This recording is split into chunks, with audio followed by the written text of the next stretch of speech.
la conversación. Lo primero, muchísimas gracias por tu tiempo, don Paco. Bueno, es un gusto. Y vamos a empezar con, bueno, pues con lo primero, me imagino que ya todas y todos conocen a Francisco Peñarrubia, que es director de la Escuela Madrileña de Terapia Gestalt hasta hace poco, que ha cedido ya su puesto a las nuevas generaciones, pues cofundador de la Asociación Española de Terapia Gestalt y, bueno, pues presidente honorífico de la Escuela Gestalt Bogotá, por lo menos auspiciando nuestros programas. Cuando ustedes se gradúan, Paco tiene la generosidad de, cuando acaban los procesos y cumplen con los requisitos, ayudarnos con la firma, simbólicamente, también se incentiven a cumplir con los compromisos. Y pues una persona que le considero un maestro mío de la Gestalt, un amigo, un hermano mayor y el esposo de Annie Chevrolet, que también ha sido mi profe, a la cual también quiero mucho. Y pues bueno, sobran las palabras, más allá de agradecerte, querido Paco, por tu tiempo en este periodo vacacional, que lo valoro muchísimo. Bueno. No sé si quieres empezar con un pequeño contexto, ¿no?, de cómo ves tú el tema del eneagrama y cómo ha sido para ti y cómo lo trabajas en la actualidad. Se me ocurre y luego te puedo ir haciendo algunas preguntillas. Bueno,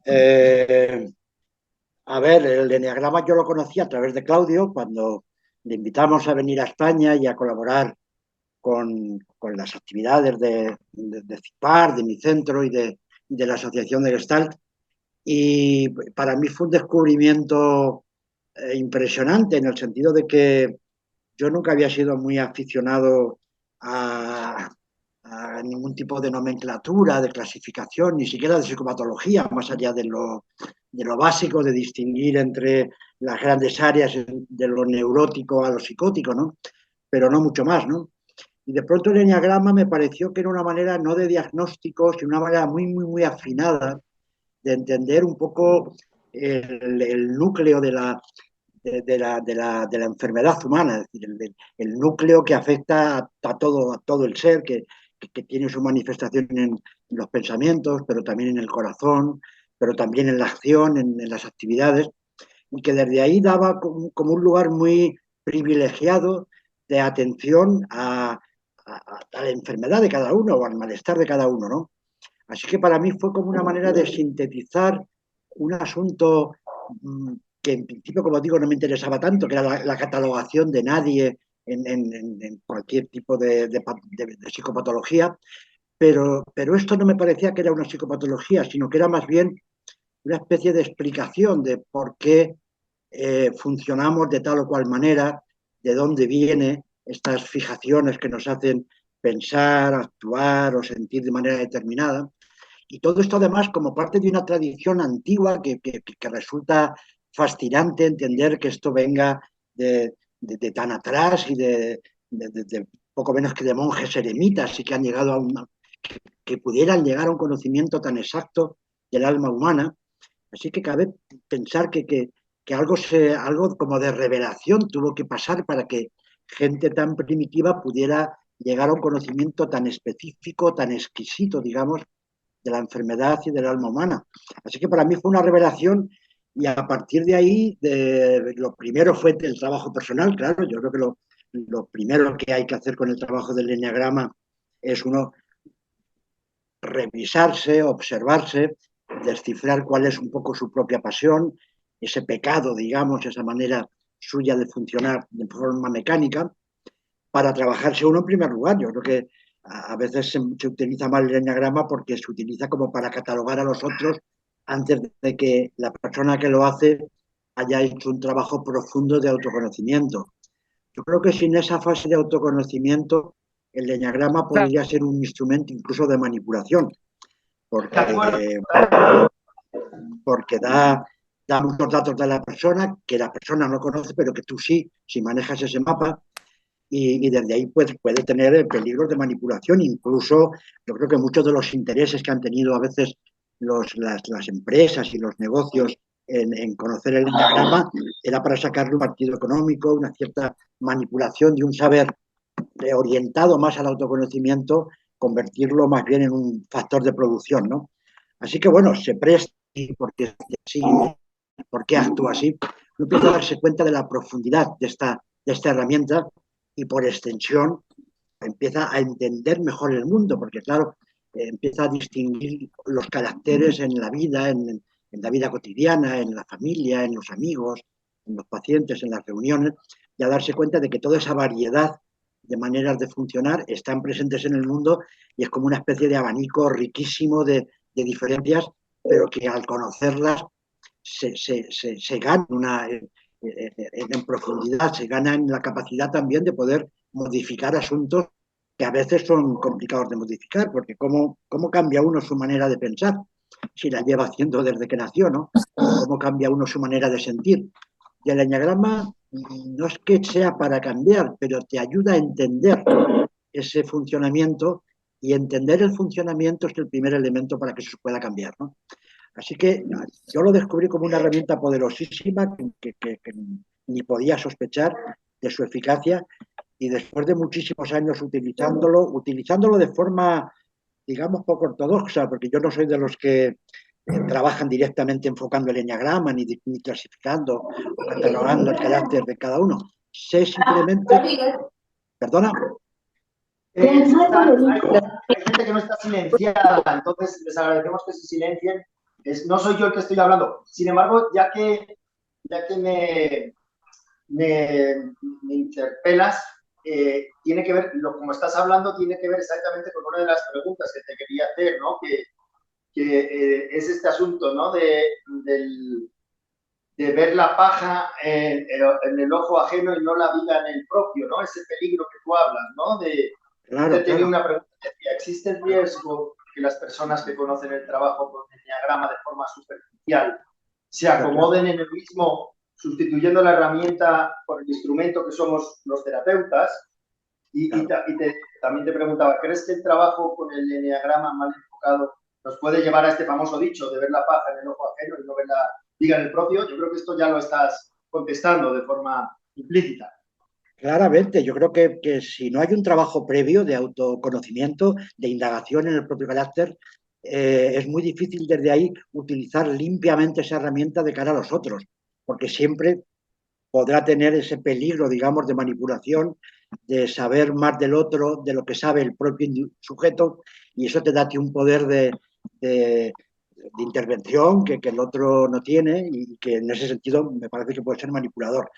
Pero pero lo importante además es que no se descubre el valor de esta herramienta hasta que uno no se la trabaja personalmente. Es cuando uno empieza a darse cuenta de lo profundo que es este conocimiento, porque afecta, como digo, a los tres centros y que te cuestiona o te hace reflexionar mucho sobre por qué piensas esto de esta manera, de dónde viene, también el origen de tus sentimientos y de tus comportamientos. Así que te ayuda a profundizar de una manera que yo creo que otras psicoterapias no la tienen. Es decir, que, bueno, cualquier trabajo terapéutico te ayuda a la autoobservación y a saber más de ti. Pero es que este es un mapa especialmente rico para el conocimiento y es como que te da muchísimos datos de la propia estructura eh, de, del carácter y de la personalidad, del pecado, digamos. Entendemos que aquí que carácter y personalidad están aquí tomados son un disfraz, son una como como una coraza que uno se pone para funcionar en el mundo, pero con el que uno al final acaba identificándose con ella y se cree que uno es según esa idea que tiene de sí. Y luego, bueno, el enneagrama te ayuda también a entender que uno es mucho más que esa adjudicación de un carácter, de un número, de una personalidad. Pero de entrada, el entenderlo como una variable que es exacta y que no puedes contradecir, que hay mucha gente que dice, bueno, yo es que no estoy de acuerdo con cosas que dice el enneagrama sobre mi propio carácter.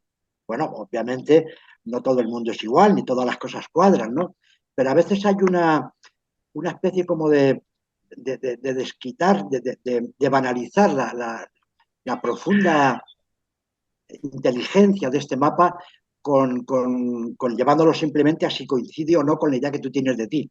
El enneagrama más bien te deja sin ideas sobre ti, te desnuda un poco el propio autoconcepto que tenías, te hace trabajarlo de otra manera. A partir de ahí, cuando uno ha trabajado sobre sí mismo, es cuando yo creo que puede utilizarlo con más rigor y con más valor en el descubrimiento de los otros o en ayudar a los otros a que aprendan más de sí, porque la terapia al fin y al cabo no es más que un espacio donde ayudamos a otro a que se entienda, a que se conozca, a que se vea, a que se cuestione, a que se aprecie, a que se juzgue y se critique también. En fin, es un espacio como de debate, de autocrítica, de autoconocimiento. Así que es realmente útil para ese trabajo y para esa finalidad. Y al principio, y yo creo que con mucho sentido, fue una herramienta que no se hizo pública, es decir, que los primeros que trabajaron sobre esta herramienta lo tenían un poco en secreto y durante muchos siglos se ha mantenido un poco en secreto, más allá de que hubiera algún tipo de filtración, como la idea de los pecados capitales en el cristianismo y demás, pero que en el fondo se mantuvo bastante en secreto, es decir, solo para iniciados. Iniciados quería decir gente que estuviera comprometida con con su propio conocimiento y con su propio trabajo de indagación.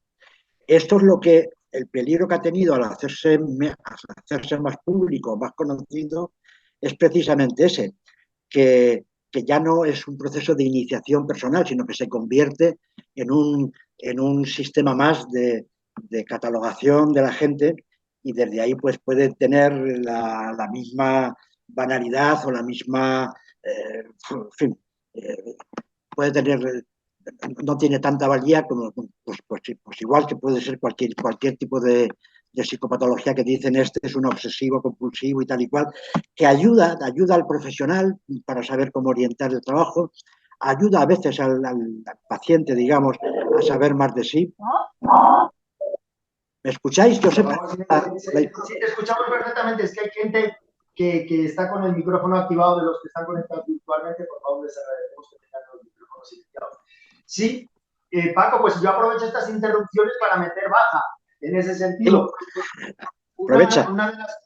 Una de las cosas que me ha gustado de este libro, el último de Claudio Naranjo sobre el tema, ¿no? Dramatis Personae, Sí. que mezcla el tema del enneagrama con la literatura y el cine, Sí. que por cierto me invitó Paco a colaborar en él, lo cual, como te comenté, fue una gran sorpresa, un símbolo muy bonito, ¿no? de amistad. En este libro hace una pequeña introducción para la gente que no conoce sobre el enneagrama, que precisamente dice que dada un poco la charlatanería de algunas personas que no han profundizado en la herramienta, es natural que el mundo académico haya sido un tanto resistente a este conocimiento y sin embargo habla que en un futuro, por ejemplo, el DSM, ¿no? El Medical Disorder of Personality de los psiquiatras en Estados Unidos, pueda entrar en lo académico. A mí personalmente, desde ese punto de vista académico, me parece que es un mapa más completo porque los trastornos de personalidad del DSM, de las diferentes ediciones, están un poquito como que no están conectados entre sí. A mí lo que me gusta del enneagrama, que como hizo Claudio, que fue correspondiendo los tipos del DSM, junto con los caracteres del enneagrama, es que le da como que le da un cierre, hay una interrelación, una retroalimentación que me parece muy interesante. ¿Cómo ves tú ese aspecto? Y la pregunta, ¿había alguna pregunta implícita en esto que me dices? Sí, o sea, que tú, bueno, la pregunta tiene que ver más como con un miedo mío, que es como que todo este aspecto místico del enneagrama, su origen como, bueno, digamos, como tú bien decías, esotérico, o se mantenía oculto, puede hacer que junto con la charlatanería de algunas personas en el medio hagan que el mundo académico no lo integre. Claro. Entonces, bueno, es que el mundo académico tiene también sus propios problemas. Quiero decir que la psicología significa ciencia del alma. pero al final la psicología se ha olvidado del alma y se ha convertido en ciencia, y prima exclusivamente el pensamiento científico de causa y efecto, y se ha olvidado de la otra parte, que es la ciencia del alma. Pero desde ahí quiero decir con esto que todo lo que viene de alguna tradición que no sea la occidental, intelectual, racional y que tiene que ver más con el pensamiento nuestro, parezca que eso es esotérico o que viene de lugares poco menos que poco recomendables, y cuando una tradición viene además marcada con un marcado carácter religioso, porque el eneagrama se tiene que entender también como un proceso psicoespiritual. Hoy lo estamos hablando, o lo estamos enfocando más como una herramienta del trabajo terapéutico, pero es básicamente un trabajo de transformación espiritual. Entonces, todo lo espiritual ha estado siempre muy mal visto por lo académico. Se ve con el recelo de las iglesias, de las creencias, de los fanatismos, de no sé qué, y bueno, razón tienen, porque seguimos matándonos por ideas religiosas, lo cual es bastante incomprensible en pleno siglo XXI, pero también es verdad que no se puede negar a cualquier ser humano su aspiración trascendente, llámese espiritualidad o sentido artístico o como se le quiera llamar, porque la palabra espiritual todavía quema en las manos a mucha gente y prefieren no utilizarla porque la identifican excesivamente con las iglesias o con el pensamiento religioso.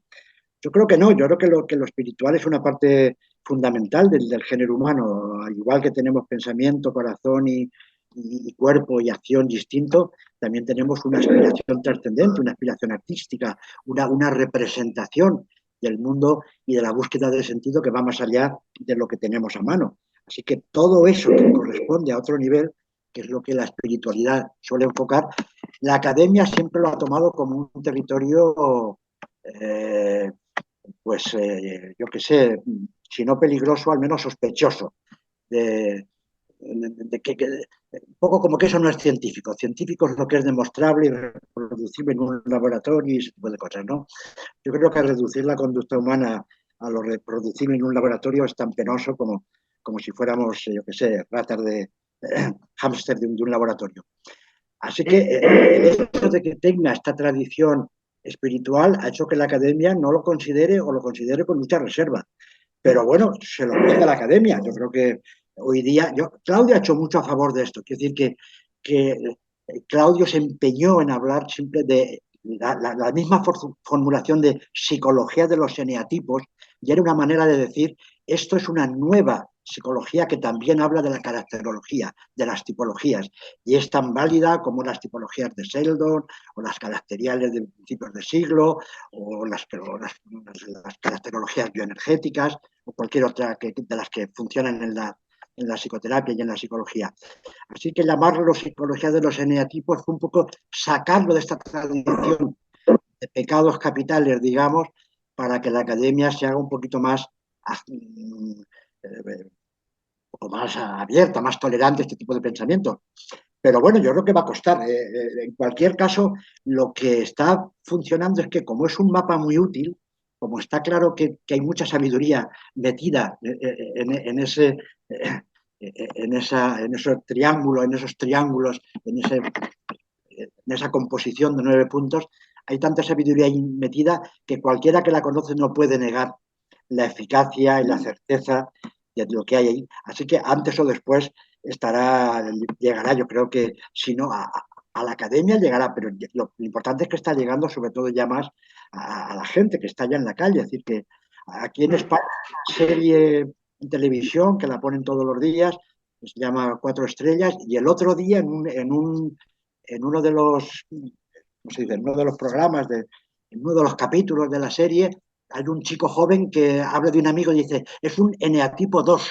Es la primera vez que yo escuchaba en televisión que un personaje de una serie hable de otro y cite el eneagrama eneatipo 2, lo cual quiere decir que ya es bastante conocido, que está ya bastante en el conocimiento popular, y antes o después pues llegará a la academia. Lo que pasa es que la academia tendrá que darle su forma, tendrá que convertirlo, tendrá que cambiar las palabras, no hablará de pasiones, no hablará de pecados, le dará otro tipo de formulación para que no la rechacen los supuestamente científicos, pero bueno, eso es un asunto de maquillaje y de forma, pero lo que nadie puede negar, a poco que lo conozca, es la eficacia de un mapa tan afinado del alma humana como es el eneagrama y que además se haya mantenido tan, tan desconocido hasta hace 40 años, digamos, ¿no? Que haya estado tan Claro. fuera de los circuitos. En ese sentido, ¿se me escucha bien? Cuando yo me escucho Te correctamente. escucho, sí, sí, te escucho. Qué bien, claro, entonces sería importante otra vez volver a lo que has dicho al inicio de la tentación de trabajar con los demás y de utilizar un poco la herramienta, el mapa, en vez del territorio que somos. Y eso me lleva a la pregunta que tiene que ver más con la Gestalt, ¿no? Que te quería decir, ¿no? Que cómo complementas la formación en Gestalt o cómo lo has hecho en tu etapa formativa con el uso del eneagrama, teniendo en cuenta tu propia frase que todo diagnóstico es un pronóstico. Esa frase yo te la he escuchado a ti. Sí, bueno, a ver, el que haya gente que lo utilice como herramienta hacia afuera, yo creo que es una cosa inevitable, un poco infantil, pero inevitable. Es como cuando uno descubre cualquier cosa, se convierte en declarado defensor de ella y propulsor de esa cosa, ¿no? Es como un niño que yo que sé, que ha estado en el médico y después de estar en el médico juega con sus hermanos a ser el médico. Así que bueno, es un poco inevitable que eso se dé, una parte un poco infantil y digamos, anecdótica, digamos, del asunto. Lo importante es que esto, como digo, que se siga profundizando y que se llegue ahí.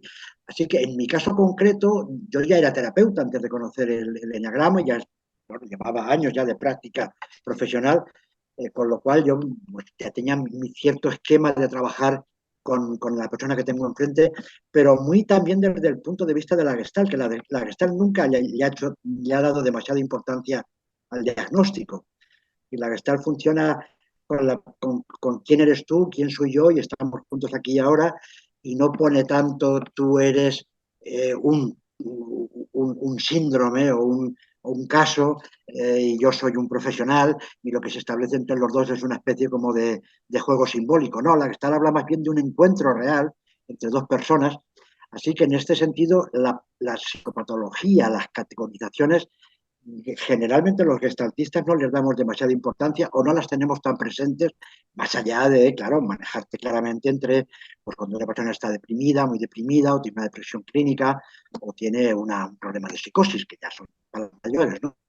Pero fuera de eso, que yo te digo, nunca me ha interesado demasiado ese tipo de categorías a la hora de trabajar, el conocimiento del enneagrama no es que me cambiara, es que me hizo como profundizar más, como entender mejor eso que estaba pasando entre nosotros, ¿no? Porque también el enneagrama habla de la relación entre caracteres y también cuando tú sabes el tuyo, sabes también tus dificultades con según que otros, ¿no? Y eso ayuda mucho a veces a entender a veces los desencuentros con los pacientes. Cuando se habla a veces en las terapias más convencionales de las transferencias positivas o negativas o de las contratransferencias o ese tipo de cosas, lo que se está diciendo es que hay cosas incompatibles, hay dificultades a veces en el encuentro y el enneagrama ayuda mucho a entender a veces el porqué de eso. Porque a veces un carácter más intelectual no entiende mucho a un emocional o viceversa, o los caracteres más instintivos tienen más dificultades con algún tipo de desarrollo más del pensamiento, de trabajar más a nivel simbólico, ese tipo de cosas, ¿no? Así que conocer el enneagrama a mí lo que me ayudó fue básicamente a entender que eso que ya estaba haciendo se podría hacer de una manera más profunda y perdiendo menos tiempo.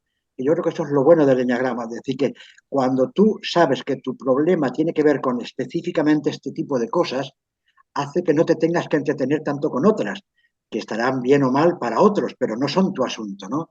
Es decir, que si una persona lo que tiene es un problema de dependencia, porque es una persona con mucha inseguridad interna, porque está muy, digamos, dirigida por el miedo, es muy importante trabajar en el miedo y no irte por desarrollar el poder o reforzarle sus vínculos sociales o no sé qué, que estará bien que será también parte de un buen trabajo, pero que se adelanta mucho el tiempo al ir derecho a cómo es mi inseguridad, eso que yo llamo mi timidez, eso que yo llamo mi sentirme fuera de lugar.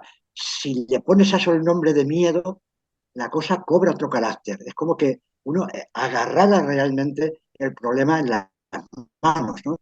Y nombrarlo claramente como miedo o cobardía o lo que sea, o vanidad o falsedad, ese tipo, llamarlo así tan claramente es como un impacto, es como un shock en la persona que está trabajando, pero hace que uno empiece a darse cuenta y a entenderse desde un lugar nuclear y a no distraerse en mirar en otras direcciones. Y es como saber que ese es tu problema central, que ese es, digamos, tu pasión dominante. Por Bien. supuesto que todos somos muchas más cosas, pero enfocarlo en lo dominante ayuda a ir más a fondo y a adelantar tiempo y a no perderlo, digamos. ¿Sí? Paco, en ese sentido, yo que he pasado, bueno, al inicio pasé por diferentes números que, claro, todos tienen sentido porque me han servido para trabajarme algunos aspectos fundamentales. La pregunta Sí. que te quería hacer es, ¿cómo ves tú el uso del eneagrama desde el punto de vista gestáltico del carácter como interrupción de la autorregulación organística? ¿Cómo lo podemos aterrizar como una forma o sea, como de alguna forma, para mí el peligro del enneagrama en mi propia experiencia es, uno, lo que tú has dicho, del niño con el juguete nuevo; dos, sustituir la propia autoindagación del proceso en curso, de cómo me interrumpo por un mapa externo, que me ahorra el trabajo y también me hace que tenga como una visión más superficial, ¿no? También dependiendo mucho de la literatura que haya en el ambiente. Entonces, este Sí, tema de la autorregulación organística, ¿no? Del sí. ciclo de la experiencia, ¿cómo aporta la Gestalt? Porque yo sí que creo que la gente que trabaja con Gestalt, pues por lo menos los que hemos aprendido contigo, y yo humildemente intento transmitir esta enseñanza, como que es un polo a tierra, ¿no? Como, a ver, no confundir el mapa con el territorio. Entonces, no sé qué te parece esta guía de la autorregulación organística para ir sobre seguro en ese trabajo. Claro. Bueno, yo creo que la autorregulación organísmica fue la manera que tuvo Fritz Perls de hablar de la salud. Era su manera de darle un nombre y un nombre que pareciera propio y descubierto por él y novedoso a lo que es la pura salud. Es decir, la regulación organísmica lo que está diciendo es que básicamente la salud se trata o consta de que uno esté suficientemente abierto al exterior y al entorno como para reaccionar adecuadamente con lo cambiante. Si algo sabemos es que el mundo, la vida es cambiante, las personas, las situaciones son cambiantes y lo contrario a estar abierto a ese cambio y a estar fluido y tolerante al cambio es la fijación. La neurosis es fijación y la salud es precisamente es esa tolerancia, digamos, al cambio y ese estar en acuerdo con lo que está pasando. Fritz hacía afirmaciones tan rotundas como que lo que marca es la situación la que manda. Y mientras que a veces creemos que lo que tiene que mandar son nuestros principios, nuestra personalidad, nuestros valores. Y no, la Gestalt y Fritz fue el que vino a decir, no, todo esto vamos a relativizarlo. Vamos a ver que en realidad lo bueno o malo es según cómo, dónde y cuándo, porque lo que puede ser malo en una situación puede ser bueno para otra. Así que no hay valores tan absolutos. Y la regulación organísmica es básicamente la manera de hablar, la manera de decir que la salud va por ahí, va por estar bastante fluido, bastante poco rígido, digamos, a la hora de entender la vida y el mundo, ¿no?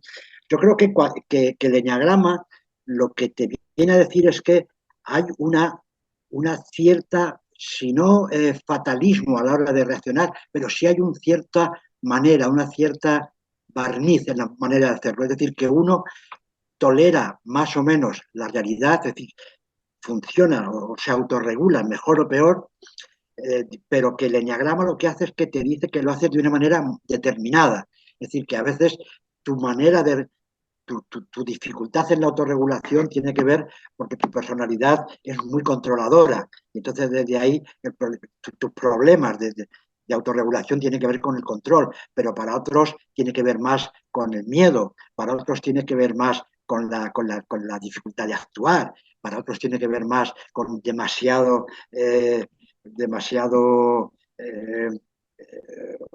orientación al conocimiento, a la mente, a los símbolos, a lo teórico, a lo intelectual, ¿no? Entonces, uno dificulta la propia regulación organística porque a veces no se deja fluir por ser de un tipo de personalidad o de otra. Así que cuando conoces el eneagrama, yo creo que ayuda más a entender que uno se autorregula, pero no como todos, sino que cada uno se autorregula de su manera. Es decir, que el que tiene miedo tendrá que darse cuenta de que su manera de autorregularse, de tener confianza con la situación, tendrá que ser a base de superar un poco el miedo y confiar en el mundo, en el exterior, en lo que no depende de él, ¿no? Y esa será su manera particular de enfocar esa, esa palabreja que Fritz inventó de autorregulación. Pero lo que vino a decir Fritz es que la autorregulación lo único que quiere decir es que la salud pasa porque nos fiemos de nosotros, que no hace falta que tengamos un policía encima de nosotros diciendo no hagas esto o no hagas lo otro, un poco algo así como salir de la desconfianza hacia lo humano, que sí que está, por ejemplo, en el psicoanálisis, ¿no? Es decir, Freud no confiaba mucho en el género humano y él más bien pensaba que si el género humano se le dejara libre, vencería lo instintivo y esto acabaría como un caos, como una destrucción, digamos, entre unos y otros, ¿no? Fritz era más confiado, como todo lo que tiene que ver con la psicología humanista, bien, daba una especie como de visión más de eh, está bien como somos. Perseguirnos no nos va a hacer mejores, seguramente nos va a hacer más neuróticos, pero no necesariamente mejores. Claro que al conocernos vemos cosas que hay que inhibir o no darles tanta importancia o no darles tanta consideración o cambiarlas por otras que son más que están más a nuestra, que son más beneficiosas, digamos, para la vida, ¿no? Pero no es contra nosotros, es como a favor de nosotros, ¿no? Entonces la autorregulación no habla más que de eso, es como decir, ten confianza en que la cosa está bien, no vayas contra ti, vete a favor de ti y a partir de ahí verás cosas obviamente que hay que cambiar, pero no desde el punto de partida de desconfiar de yo soy malo, así que tengo que estar muy atento porque si no me van a salir mis malas tendencias, mis partes, digamos, negras, viciosas, sombrías, y me van a hacer por ahí una mala persona. Todo el humanismo ha defendido siempre que en realidad somos buena gente. Lo que pasa es que, bueno, venimos de donde venimos de la educación, venimos también de adaptarnos y de traicionarnos, así que desde ahí hemos tenido que a veces falsearnos de muchas maneras para sobrevivir, pero que en el fondo, cuando uno va quitando capas y va conectando con el fondo de su corazón, en realidad la salud es decir, pues estoy bien conmigo, estoy en paz, están las cosas bien. Luego ya la vida me traerá dificultades y habrá problemas y habrá pérdidas y habrá desgracias y habrá accidentes, eso está en la vida, pero yo estoy bien, no tengo yo que cambiarme como para que no ocurran cosas malas. Las cosas malas ocurrirán o no como parte de la existencia y de la vida, pero no necesariamente porque uno sea una especie de aparato imperfecto que tiene que perfeccionar, digamos, los mecanismos para no sufrir. La vida tiene sufrimientos, y la vida tiene accidentes, y la vida tiene pérdidas, pero el trabajo interior lo que te hace entender es que cuando uno va, digamos, quitándose todas esas aprendizajes tempranos que nos dijeron tú no eres bueno o tú no tienes que ser así, en casa nos han educado corrigiéndonos. Y parece que la educación es sinónimo de corregir, como una especie de persona equivocada que tiene que corregir sus movimientos y sus maneras de ver y de pensar, ¿no? Entonces nos han educado corrigiéndonos y eso significa que nos han hecho sentir que no somos adecuados, que en algún lugar tenemos una pieza que no funciona, que tenemos que estar vigilantes ante eso. Bueno, pues toda la psicología humanista y especialmente la Gestalt y Fritz Perls en particular, vienen a decir, no, si está bien la cosa, si lo que tenemos que volver es a una fe que hemos perdido en el camino, una fe ancestral, que es lo que él llamó la fe en la autorregulación organísmica. Es entender que la cosa está bien y que desde ahí lo que cabe es observarse, pero observarse sin inquinas, sin odio interno. En realidad, la raíz de la enfermedad es el odio que nos tenemos que lo hemos importado de la familia, pero que está dentro y que nos hace Mm. desgraciada, ¿no? Y claro, en ese sentido, claro, estoy reflexionando mientras te escucho que como Disculpa, Jorge, no se te escucha. ¿No se me escucha? Aquí, ¿se me escucha ahora? ¿Mejor o peor? Yo te escucho bien. ¿Tú me Mejor. escuchas bien? Va, bueno, Sí. muy bien. Entonces, voy a sacar la voz que... Entonces, la cosa sería que es como una especie de vuelta de tuerca, que por un lado, la psicología humanista nos invita a ver que el principal obstáculo es el odio que nos tenemos a nosotros mismos, esto de no aceptarnos a nosotros mismos, ¿no? Como Ir decía en Claudio. contra, ir en contra de nuestras propias tendencias naturales, ¿no? Y en ese sentido, la primera impresión que da cuando trabajamos con el enneagrama y conocemos nuestro tipo, o yo por lo menos, es que no soy tan libre, ¿no? En mi caso, que tengo un carácter así como más teóricamente espontáneo, sin embargo, eso es una determinación. Entonces, es paradójico o parajódico, como dice una terapeuta mexicana, en el sentido de que, pues aparentemente no soy tan libre como mi carácter me diría que lo soy, y al mismo tiempo tampoco soy mi carácter, y ese nivel de profundidad, ¿no? No sé, la indiferencia creativa, lo podríamos llamar, o el punto cero que observa el condicionamiento, o sea, me parece complejo, cuanto menos el hecho de que no sea algo determinista o punitivo, porque también en el enneagrama, yo lo que he visto en mi experiencia es que hay una corriente un poquito más, si quieres, punitiva en cuanto a como es que es un 7 o es un 2, y luego al mismo tiempo hay una corriente más superficial de que está súper chévere ser ¿no? Un epicurio o un líder, y entonces realmente es mucho trabajo, ¿no? Yo creo que ya lo advertía Gurdjieff cuando decía el trabajo de sí, es como que Claro, quedarte claro. a medias puede ser un accidente, ¿eh? Es como quedarte en mitad de, no sé de qué, Ahora que son, muchísimas...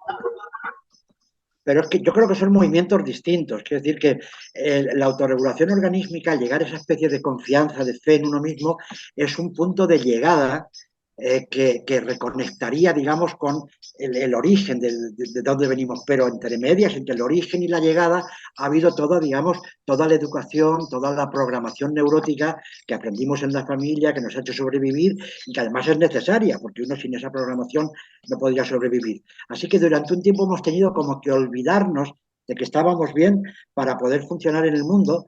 Entonces, cuando volvemos a retomar el trabajo, hay un momento donde tienes que haber un asunto de decir, bueno, hay cosas que no funcionan, que no me sirven, a las que tengo que cuidar. Hay parte del trabajo en terapia y en el enneagrama es una especie de guerra santa contra uno, y hay que hacer esa guerra santa, y una parte del proceso es de guerra contra uno mismo. Pero si nos quedamos anclados en la guerra contra uno mismo, lo que estamos es perpetuando la desgracia, estamos perpetuando la enemistad con nosotros, el desacuerdo interior. Así que hace falta esa parte de guerra, digamos, interna, de guerra santa contra el ego, una parte de ese, pero sabiendo que eso no es el final, que el final es una situación más de acuerdo interior, de estar en paz, donde uno va a cambiar algunas cosas y otras no las va a cambiar porque de pronto descubre que no hace falta cambiar o que se puede llevar bien con ellas una vez que las conoce, que las manejas y que ya no se convierten en una cosa mecánica que le puede y que se le dispara. Así que es todo un proceso de adiestramiento, si quieres, ¿no?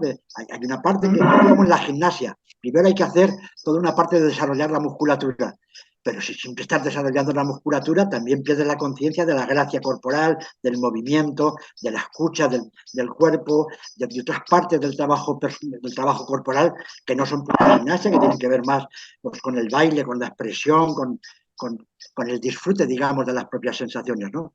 Así que son momentos, yo creo que hay momentos de guerra y momentos de acuerdo, pero el final o el horizonte final es siempre el del acuerdo interior. Es decir, lo que no tiene sentido es que si nos han enseñado desde pequeños que no estaba bien como éramos, sigamos toda la vida persiguiéndonos porque no estaba bien, no está bien como somos. Primero porque lo que dijeron los papás y ahora porque soy un 6 o porque soy un 7 o porque soy un 8, ¿no? Antes o después uno tiene que, después de haberse peleado mucho consigo, después de haber hecho una guerra un poco sin cuartel, un poco dura contra el propio ego, porque el ego es muy puñetero y se esconde y se disfraza y a veces es un enemigo difícil de atacar, pero desde luego el horizonte final es el horizonte de aceptarse que como está, como somos, está bien, está bien. Es decir, que en realidad es como, no sé cómo decirte, es como imaginemos una planta que nació limpia y libre, pero que luego se ha cubierto de zarzas o de lo que sea, de partes que no la han dejado desarrollarse, y a partir ya ha tenido que desarrollar una especie como de defensas ante el exterior demasiado rígidas, y de pronto si le quitas esas zarzas es como si no supiera cómo funcionar porque ha crecido contra eso, ¿no? Bueno, pues eso es un poco lo que hay que hacer, trabajar contra lo que nos ha ido programando, pero la estación de llegada, no la de partida, pero sí la de llegada, es volver a rescatar la sensación de que hemos nacido con luz, somos hijos legítimos de la vida o de Dios, o como lo queramos llamar, ¿no? Que tenemos derecho a estar en el mundo y que la vida nos prueba y nos pone pruebas y nos hace, pero que tenemos recursos como para encarar todo eso. Así que eso te lleva a un proceso de confianza en ti, que es el resultado del trabajo y el resultado también de estas peleas internas que uno tiene que hacer entre medias. Claro que antes de confiar en uno mismo tiene que desconfiar, pero no nos quedemos ahí anclados en la desconfianza porque perpetuaríamos, digamos, toda la programación neurótica de la que procedemos. Se nos ha tratado siempre con desconfianza. Los padres tienen mucho miedo de que nos estropeemos, de que nos vaya mal. Así que intentan ponernos la venda antes de la herida y adiestrarnos. Y eso, al final, un poco uno puede acabar con la sensación de que para que te quieran, para funcionar, para estar bien en el mundo, tienes que ser de otra manera, ¿no?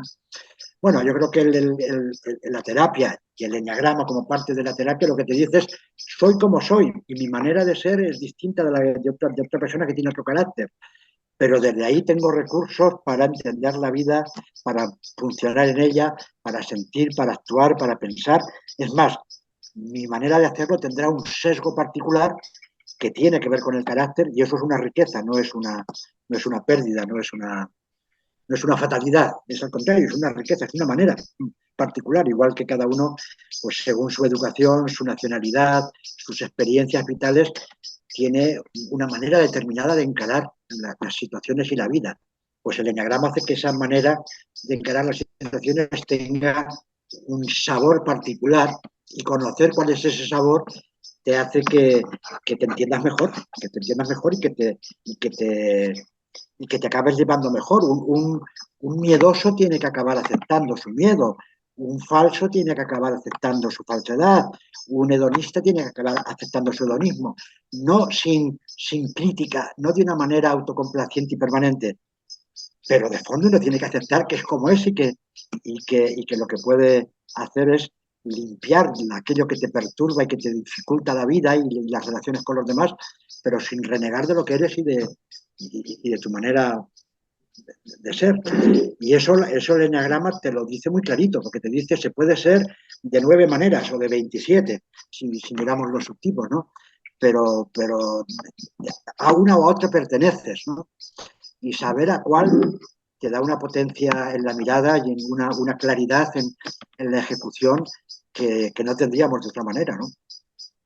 Claro, eso me lleva a esta cuestión esta de la teoría paradójica del cambio. Como que te Sí, escucho y me lleva un poco a este es asunto que es así, paradójico. es que es así. Es decir, se trata de cambiar sin intentarlo. Es decir, que la persona que está siempre intentando cambiar, cambiar, cambiar, realmente es como eso, como alguien que está probando ese traje porque no acaba de encontrar el que le cuadre.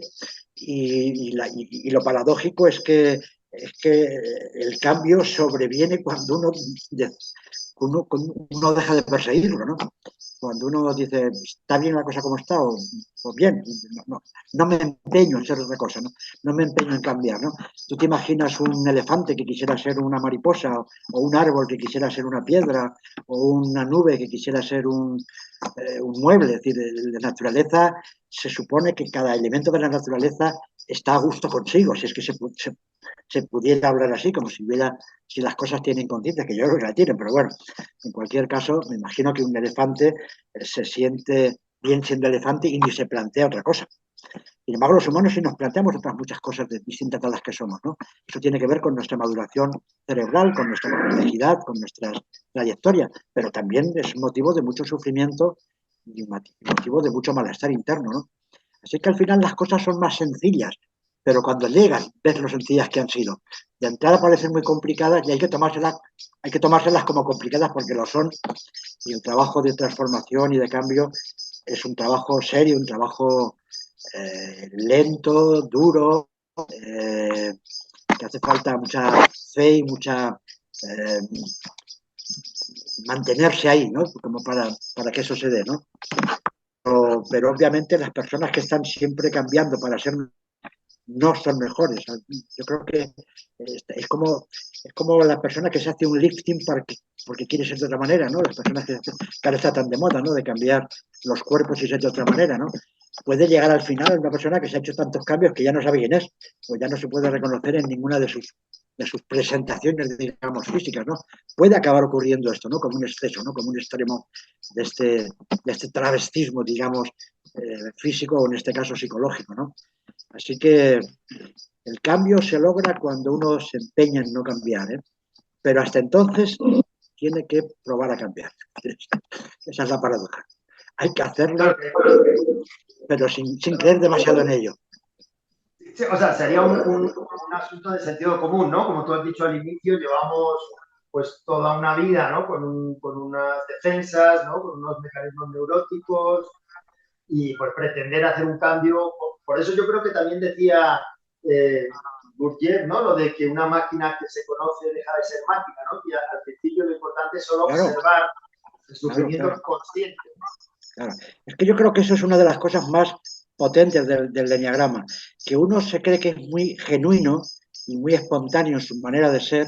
Yo soy muy, la gente dice, soy fiel a mí mismo. No saben lo que dicen. Si se paran a mirar a que son fieles, verán que seguramente es una cosa muy, muy mecánica del carácter. Así que el enneagrama lo que viene a decir es, lo que me parece más importante es esa decir de cuidado con esa fidelidad a ti mismo que en el fondo no es más que una perpetuación de una serie de cosas que te has puesto encima, ¿no? Así que el cambio, como tú decías antes, se da, pero a pesar de uno mismo y tiene que ser así, no cabe de otra manera. ¿Mm? Eh, Bueno, es que se me ocurren tantas cosas. Por ejemplo, aquí yo estoy en un taller de curso avanzado donde trabajamos los subtipos y lo que Sí, yo les propongo a los estudiantes es que lo hagamos a través de la biografía. A mí me parece muy importante también para salir de ese racismo enneagrámico que a veces he sentido en mí y en otros, como entender un poco el origen, ¿no? El cómo, ¿no? sí, Esa herida inicial, ese proceso de imitación. sí, Entonces, pues yo intento hacerlo de una forma implícita, sobre todo para la gente que conoce el juguete nuevo, para que no cometan desastres con ese juguete, esa sí, tecnología, o trabajar con sus clientes de forma implícita, sin decirle que eres un tal o un cual, sino más bien observo, claro, ¿no? Te das cuenta, porque también me da cuenta con gente realmente, pues que he conocido en la vida, potente, ¿no? Terapeutas y personas que han sí, ido aprendiendo sobre la vida, que sin necesidad de conocer la herramienta, tienen esa capacidad de ver en sí mismos y en los demás como lo evidente, ¿no? Sin necesidad de ponerle un número. ¿Cómo ves este asunto del uso implícito, sobre todo como consejo para terapeutas, ¿no? Que están en claro, formación, que pueden estar claro. tentados a hablarle? Yo digo que es como de mala educación hablarle a una persona del enneagrama si la persona no está interesada y si no lo conoce. Es como hablarle en alemán o en Sí, chino. sí, claro, claro, claro. Yo jamás le he dicho a un paciente mío, tú eres de tal carácter. Jamás, jamás de los jamases he hecho esa afirmación con ningún paciente. He trabajado, obviamente, con una orientación hacia ese carácter. Le he intentado que pusiera atención a ese punto de vista, digamos, ese defecto básico de cada uno, ese punto de partida para poder cuestionarse, pero jamás le he dicho a nadie, tú eres esto o aquello. Sí que cuando ya llevaban un trabajo hecho o sabían de Enneagrama y me preguntaban, les he recomendado que hicieran el curso, en el sentido de que me parece que es tan hermoso no solamente lo que uno descubre de sí, sino manejar todo el abanico, de ver un poco esa variedad de caracteres, esa riqueza también de comprensión de lo humano, que me parece maravilloso que la gente tuviera ese conocimiento y debería ser de estudiarlo en las escuelas, digamos, que la gente aprenda que la variedad del mundo y ese tipo de cosas, pero como un asunto posterior. Yo creo que lo que hay que, creo, como terapeutas, el enneagrama, si te ayuda a entender el punto ciego de tu paciente, pues te ayuda mucho a que tú lo centres y le pongas la atención, le pongas la mirada en ese punto. Pero decirle eres esto o eres aquello, yo creo que de entrada es irrespetuoso. Yo creo que es una especie como de, a nadie le gusta que le digan tú eres bueno, tú eres malo, tú eres ladrón, tú eres gilipollas o tú eres un egoísta. Me parece una falta de respeto. Pero que luego además mucha gente lo que hace es que además es que se agarra también a eso luego como justificación. Es que yo funciono así porque soy de tal carácter. Y de nuevo ponen eso al servicio del ego, cuando en principio el trabajo del enneagrama es una manera de disolver el ego. Pero claro, el ego tiene muchas capas y también puede recuperarlo y que se convierta el enneagrama en algo a favor del ego. Así que yo creo que es una barbaridad decirle a nadie directamente tú eres esto o aquello, pero es como decirle yo que sé, a un paciente hacerle un diagnóstico a las bravas a la primera sesión. ¿Imaginas a un psicótico hacerle un diagnóstico en una primera sesión? Un diagnóstico lo que quiere es que le escuchen, que le entiendan, encontrar una mirada afín, sentirse que está en un lugar donde puede expresarse sin problemas, pero no que le digan tú eres esto o aquello, todo lo contrario. Eso más bien levanta y reforma y reafirma las defensas, ¿no? Así que yo jamás he hecho eso, yo creo que hay que trabajarlo implícitamente, yo creo que eso es lo interesante. Y ese es también el arte de los terapeutas maduros. Para que los terapeutas jóvenes tienen una especial ganas de demostrar lo que saben y desde ahí de decir todo lo que saben y de nombrarlo todo con las palabras que no le hacen falta al paciente y que no las necesita y que no son a eso a lo que ha ido a terapia. Ha ido a terapia a conocerse mejor y a trabajar sobre sí, pero no a que le digan cómo eres, que le den un diagnóstico y qué hace con eso. Así que el trabajo siempre es implícito, debe ser implícito. Y los terapeutas, a más madurez, mejor lo hacen desde ahí. Y a menos madurez, son también más superficiales y más utilizan la herramienta un poco para que el paciente espabile y haga el trabajo. Si yo te digo a ti que eres falso, venga, espabilate y ponte auténtico. Bueno, está muy bien que trabajes en el terreno de la falsedad durante un tiempo y ver cómo es esa falsedad, de dónde viene, para qué sirve, cómo te traicionas, a dónde te lleva, y todo ese tipo de cosas, todo ese tipo de travesía es riquísimo de hacerla, no tiene sentido que te la taponen dándote ya, digamos, el resultado, digamos, de la indagación. Así que es lo que tú decías antes de haber la gente que no tiene muy claro desde el principio cuál es su carácter y investigan durante tiempo en uno o en otro, nunca es gente que haya perdido el tiempo en ese trabajo. Al contrario, yo creo que visitar otros caracteres es un enriquecimiento enorme. Y cuando ya encuentren el suyo, podrán profundizar más en el propio. Pero cuando uno está conociendo el suyo y profundizando en el propio, después y con el tiempo también tiene cada vez más interés en profundizar en aquellos que le tocan, que le son afines, porque ya sabéis que estamos conectados con flechas y tenemos siempre a dos de referencia, uno de entrada y otro de salida, y también los vecinos, y también en qué lado estemos colocados. Así que hay muchas interacciones y lo rico es que a partir de conocer la propia, uno vaya también conociendo y explorando otras que están al lado, que también tienen que ver con nosotros, aunque no sean la fundamental y la nuclear, pero que amplían también el horizonte del autoconocimiento muchísimo, ¿no? De acuerdo. ¿Qué dices? Y No te bueno, oigo. podríamos. ¿Me oyes ahora? ¿Me escuchas? A veces se te va la voz, sí, ahora te oigo. Sí, aquí me llega una pregunta sobre el asunto de la creatividad, del uso de la creatividad, en el cual tú eres experto. Por cierto, aprovecho para recordarle a Dul, que nos está apoyando con la tecnología, que luego ponga la imagen de alguno de tus libros editados y publicados. Entonces, para mí yo la creatividad la resumo con una frase de una canción de salsa que dice que si del cielo te caen limones, aprende a hacer limonada. Entonces, ¿qué querrías decir sobre el uso de la creatividad, que me pregunta aquí una estudiante. Bueno, yo creo que es el resultado del buen proceso de trabajo terapéutico, ¿eh? Se dice que la gente es un objetivo y es verdad, pero cuando uno lo enfoca desde el punto de vista del trabajo interior, del trabajo terapéutico, a más trabajo interior, a más autoconocimiento, se van desarrollando más las capacidades artísticas, las capacidades creativas, por aquello de que uno va deshaciendo las fijaciones del carácter y eso te hace más permeable, más espontáneo, con una capacidad de recursos y de respuestas que al principio uno cree que no tiene. Hay gente que no se siente, yo qué sé, que es capaz que no es expresiva. Y a lo largo del trabajo va recuperando un nivel de expresividad que hubiera parecido insospechado al principio del trabajo terapéutico. Yo creo que todos los trabajos terapéuticos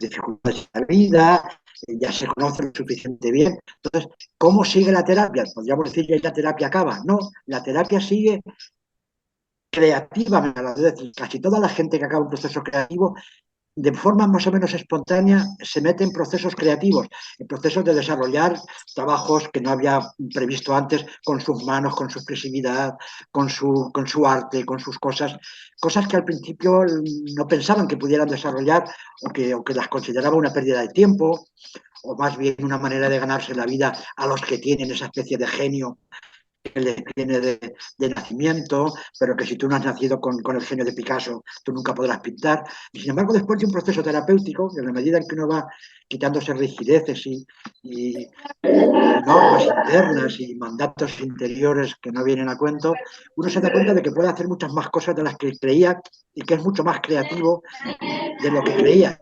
Y sobre todo es que se recupera.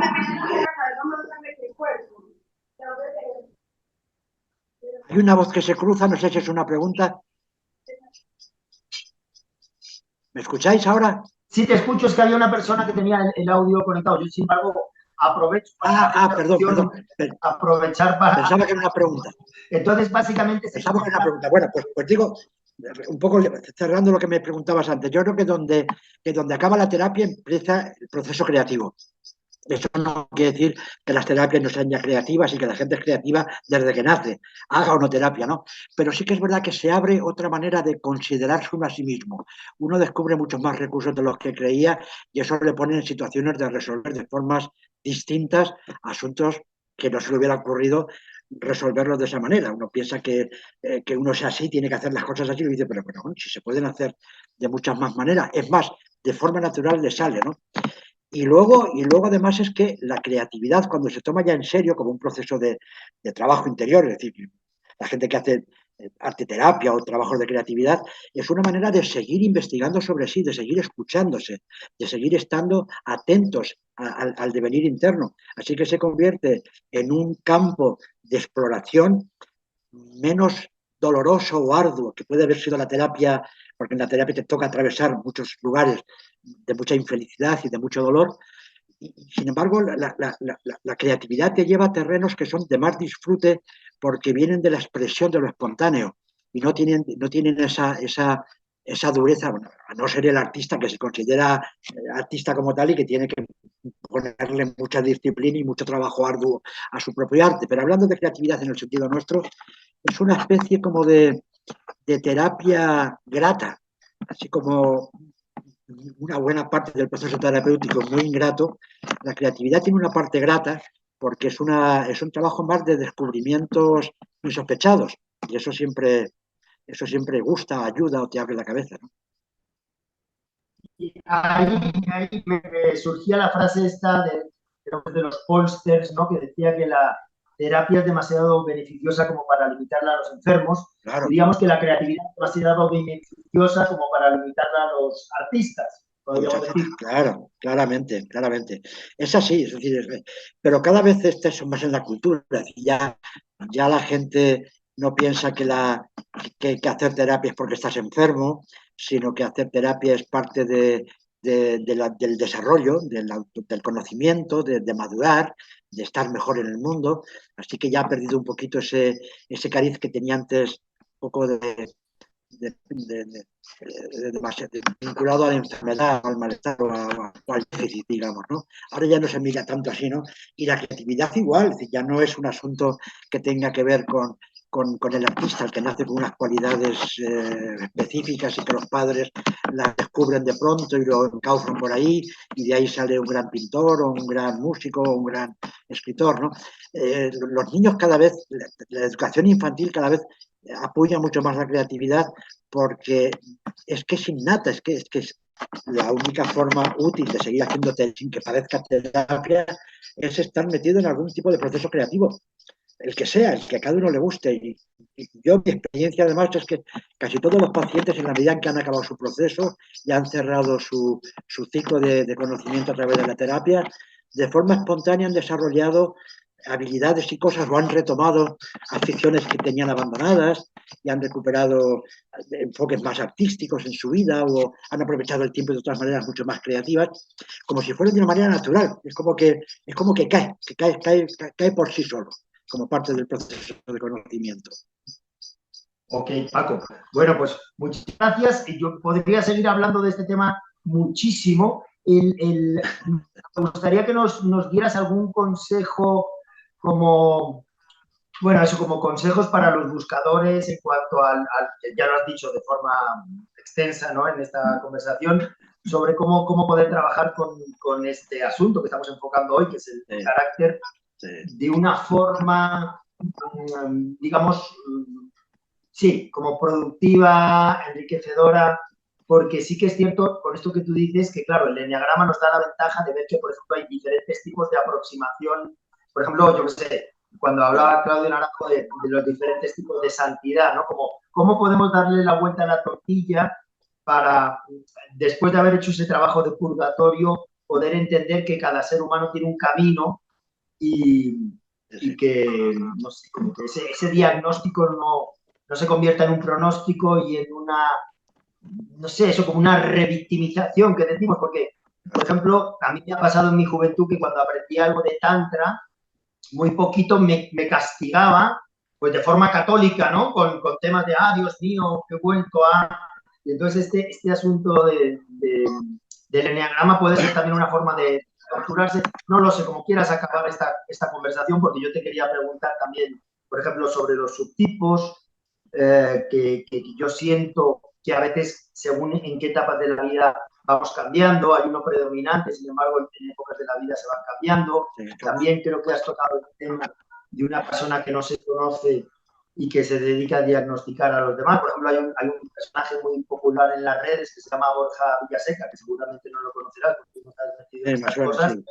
Que es un personaje que claramente me parece que tiene un carácter totalmente diferente al que él dice que tiene, ¿no? Pues además porque es el mío, ¿no? Entonces, para alguien que sabe es muy evidente que está mal autodiagnosticado, ¿no? Entonces, bueno, en fin, no sé cómo quieras acabar. Aquí me llega una pregunta. La recomendación, si me pides consejos o recomendaciones, yo diría, lo primero, que se comprometan con el trabajo personal, porque yo creo que si no, el enneagrama se banaliza y se convierte incluso en una herramienta que puede ser peligrosa. Así que para encontrar su sentido más profundo, eso tiene que ser en el territorio de uno mismo, en el trabajo con el propio ego. Es un trabajo, un trabajo contra el ego de uno, no es un trabajo de ser más listo y de diagnosticar a los demás. Eso para empezar. Así que lo primero es que la gente se comprometa con el trabajo y que tengan paciencia y aguante, porque el camino es muy desanimador a veces, ¿no? Todo el trabajo terapéutico de autoconocimiento tiene algún que otro domingo, pero predominan los días de trabajo, los días hábiles, ¿no? Y también, hablando del domingo, también como parte de la recomendación, saber que toda semana tiene un domingo, es decir, que también uno se dé espacios, digamos, de neurosis lúcida, es decir, donde uno se permita también, digamos, los excesos del carácter o de la propia patología y se los permita porque cuando uno se permite algo con conciencia ya no es peligroso. Lo peligroso es cuando te puede, no es que lo hagas tú, es que funciona solo, porque es un automatismo, ¿no? Pero cuando uno se lo hace con conciencia, yo creo que la cosa ya cambia. Así que también de vez en cuando hay que darse una especie de homenaje al carácter, de homenaje a la neurosis, que también hay que celebrar un poco el domingo después de una semana de trabajo duro. Pero hay que tener mucha paciencia y mucha compromiso porque el trabajo es duro y si y uno se desanima, es normal porque andar, andar viendo que uno cae en la misma piedra cuando parece que ya al conocerla ya no vas a caer en ella, ya se va a diluir esa fijación tuya y luego ves que no, que una y otra vez se repite, es un poco desanimante. Pero bueno, hay que mantener un tipo de trabajo de disciplina interior, así que esa disciplina hace falta y de vez en cuando también hace falta soltar la disciplina y darse algún que otro capricho, digamos, ¿no? Muchísimas gracias. Pues para recomendaciones, ¿no? Para los estudiantes de la escuela usamos el texto que tú tienes en este libro de Claudio Naranjo, de Gestalt de Vanguardia, donde como que básicamente les das, bueno, consejos un poco, ¿no? De cómo son los terapeutas, con la elegancia de no hablar de los números, sino más bien hablando, ¿no? De las, digamos, sí, implícitamente de los caracteres. Esa es una lectura recomendada. Aquí me han hecho una pregunta que rasgué, que era algo así como que a grosso modo, cómo es que tenemos un poco de cada eneatipo? Bueno, claro, me lo pregunta Rasgué, que tiene un carácter parecido al mío, o sea que le gusta el sushi, el picoteo. En ese sentido yo creo que ya más o menos lo ha respondido. Como quieras cerrar esta conversación, porque no te quiero tampoco cansar, entiendo estás de descanso. Yo creo que para no confundir como cierre, lo que habría que decir es que claro que todos tenemos un poco de todo, pero eso devalúa la seriedad del trabajo. Hay que tomárselo en serio y decir, no, aparte de que yo tenga muchas cosas, me voy a tomar en serio que yo soy de esta, es decir, que yo tengo este problema concreto para poder encararlo, perseguirlo y funcionar. Es verdad que luego, conforme uno va también ampliando el conocimiento, se da cuenta de que, por ejemplo, los vecinos, los caracteres vecinos, están también muy afines a la propia conciencia, aquellos con los que contactas por las líneas también tienen mucho que decirte, y a veces en épocas de la vida, igual que pasa con el subtipo, que a veces es más importante que la pasión, también a veces a lo largo del proceso, pues a un 7 le viene muy bien explorar su parte 5 porque la tiene debajo, o a un 2 ver su parte 4, ¿no? Es decir, como que también analizar esos vecinos y esos puntos de contacto te da mucha información sobre ti. Pero quedarse en todos tenemos de todo, de nuevo le quita la importancia que el trabajo es muy serio como para no distraerse.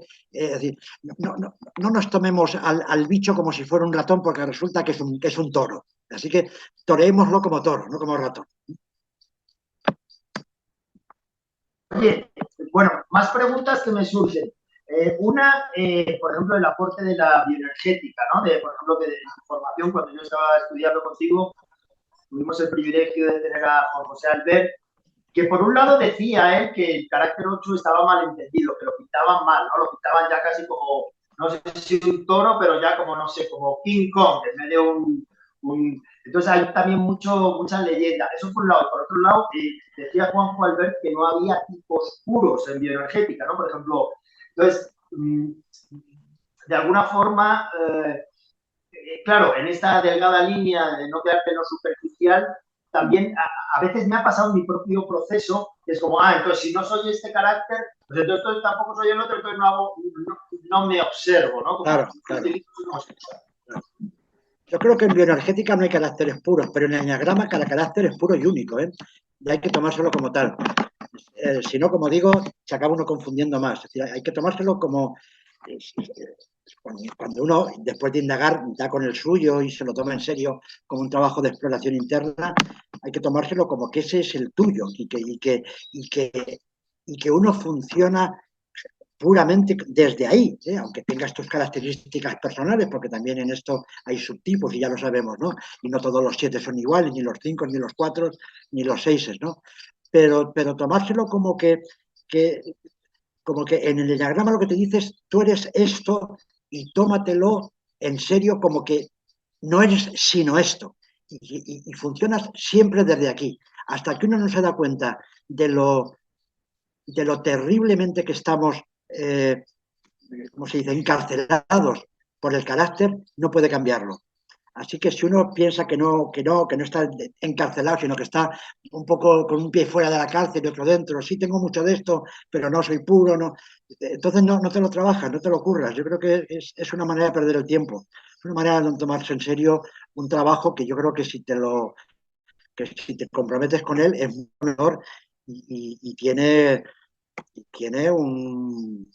te lleva a lugares muy importantes de desarrollo personal, pero parece que tomárselo en serio. Así que yo creo que hay que tomar el trabajo del enneagrama y decir, no, yo soy esto y voy a trabajar desde esto. Incluso si el día de mañana descubro, porque sé más de mí, porque me conozco mejor y descubro que estaba equivocado, estupendo, no he perdido el tiempo. Ahora me voy a mirar desde otro lado, pero exclusivamente desde este otro nuevo lado. Si no, se pierde un poco la riqueza del trabajo interior. Así que en el enneagrama sí que los caracteres son puros, ¿eh? Por más que tengamos vecinos, influencias y todo lo demás, que ya lo explica muy bien el mapa, ¿no? Bien, una última pregunta mía o comentario. En el asunto de decirle a alguien que no está buscando, digamos que le digan que no habla alemán cuando obviamente no le interesa, o sea, que está el carácter o tal otro, si no le interesa, eso es tema de la educación, ya ha quedado claro. Y al mismo tiempo también los métodos de ir encontrando, ¿no? Este carácter, a mí lo que me sirve es decir que hay como tres criterios. Uno, los libros de calidad. Dos, tu propia investigación y luego pues el grupo, ¿no? El grupo terapéutico, el experto, la experta, porque a veces he visto en internet cosas tan surrealistas como que te hacen un test y te dicen que si está equivocado el test te devuelve el dinero, lo cual es en sí mismo algo extrañísimo. Claro, claro. Entonces, digo yo que para la gente que está interesada, que te parecen buenos estos criterios de también lo que los demás ven en un grupo que yo no veo porque tengo ese punto ciego. Claramente, yo creo que si el enneagrama se toma como un asunto solamente de autoindagación, que lo es, porque es una autoindagación, pero si eso significa que lo puedes hacer tú solo, no es cierto. No es cierto porque si partimos de que tenemos un punto ciego, que es el carácter, que no nos conocemos, pues un ciego no puede verse, o sea, que tenemos que aceptar que hay una parte de ceguera. Así que, ¿cómo salir de esta ceguera?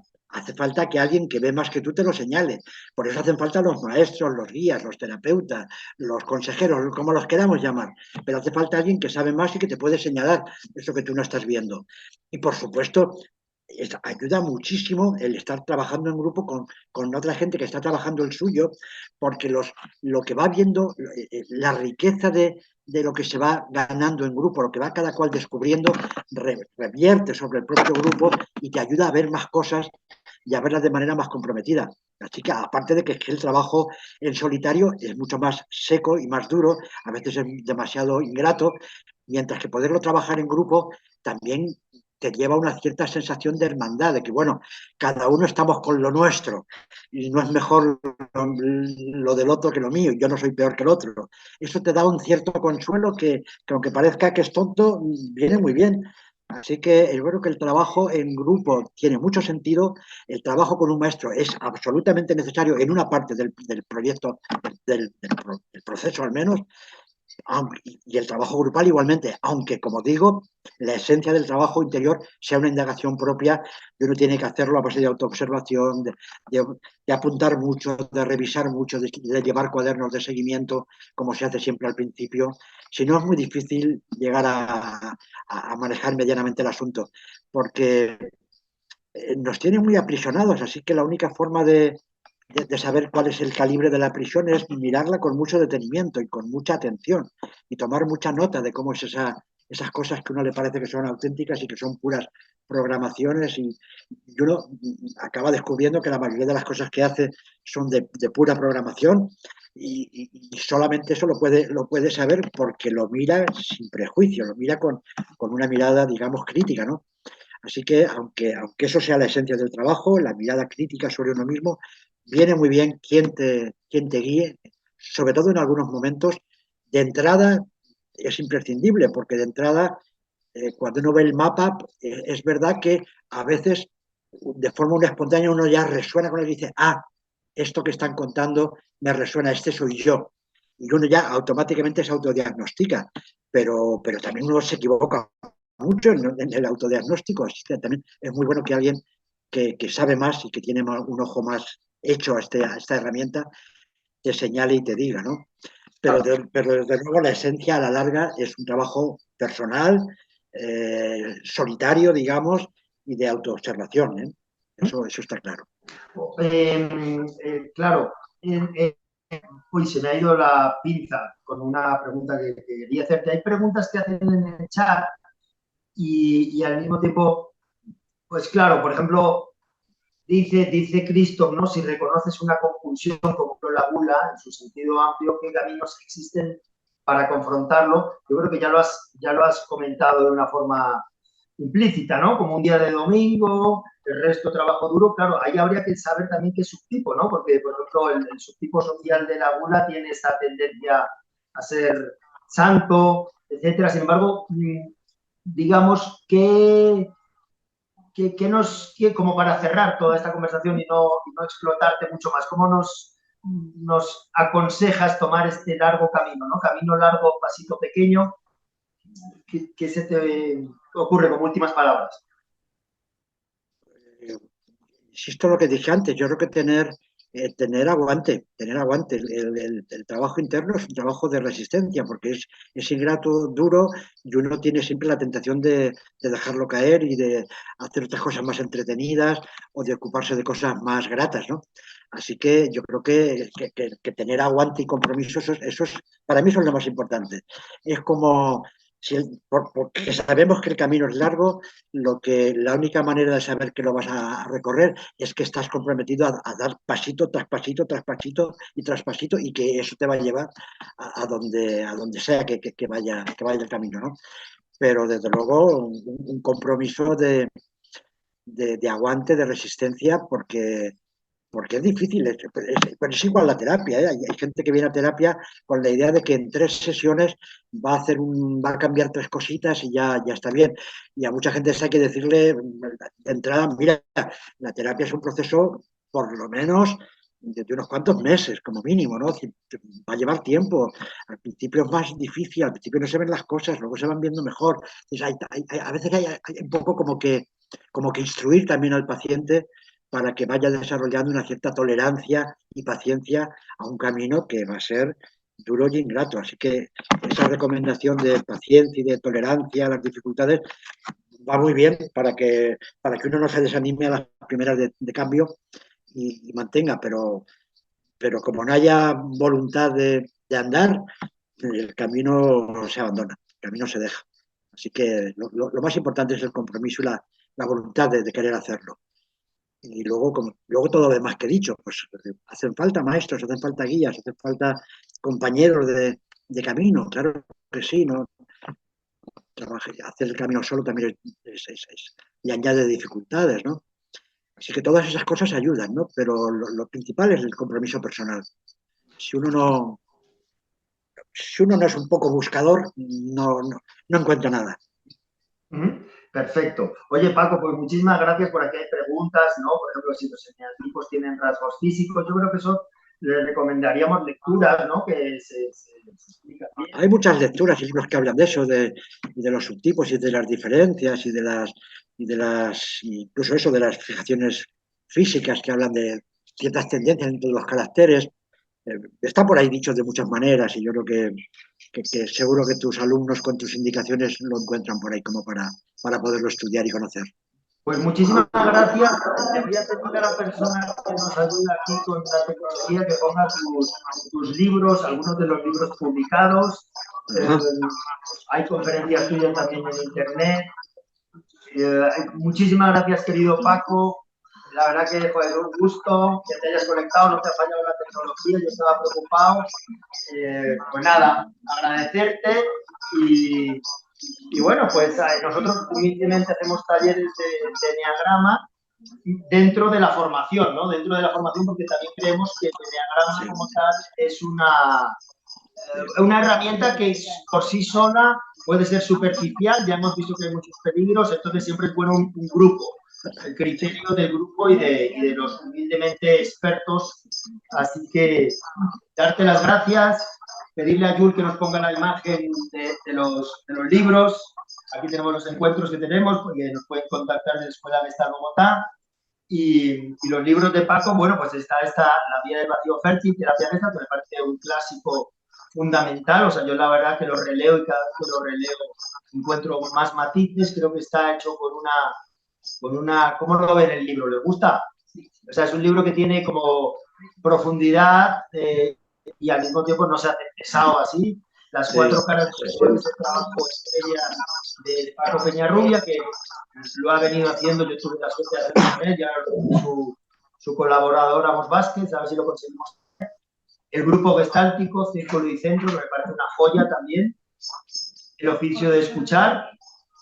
Y la relación hurtada, que es una relación muy bonita y hoy en día cada vez más. Ese cada vez que lo cojo me pone a llorar. Ese cada vez que lo coges te pone a llorar, claro.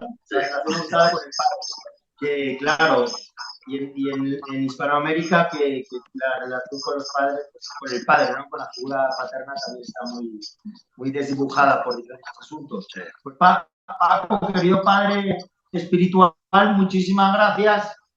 Nos vemos, tranquilos, sigas disfrutando de tu sábado de merecidas vacaciones. Nosotros estamos el sábado, así que vamos a seguir trabajando y mañana domingo ya nos damos el descanso. Eso. Que os vaya bien el trabajo y gracias también a vosotros por este tiempo. Un abrazo. Muchas gracias.